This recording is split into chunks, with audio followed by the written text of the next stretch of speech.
বান্দরবান বাংলাদেশের দক্ষিণ পূর্বাঞ্চলের চট্টগ্রাম বিভাগের একটি পার্বত্য জেলা। এটি প্রাকৃতিক সৌন্দর্যে ভরপুর এবং পর্যটকদের জন্য অন্যতম জনপ্রিয় স্থান। বান্দরবানের প্রধান আকর্ষণগুলো হলো: নাম্বার 1, নীলগিরি।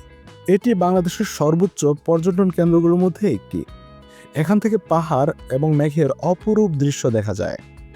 নাম্বার 2, নীলাচল। বান্দরবান শহরের কাছেই এটি অবস্থিত এবং সূর্যোদয় এবং সূর্যাস্তের জন্য বিখ্যাত।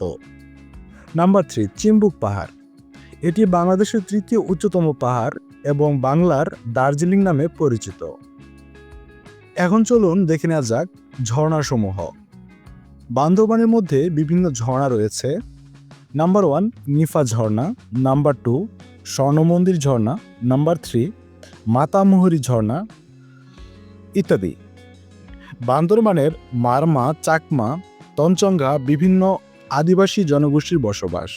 তাদের সংস্কৃতি, পোশাক এবং খাদ্যাভ্যাস পর্যটকদের আকর্ষণ করে।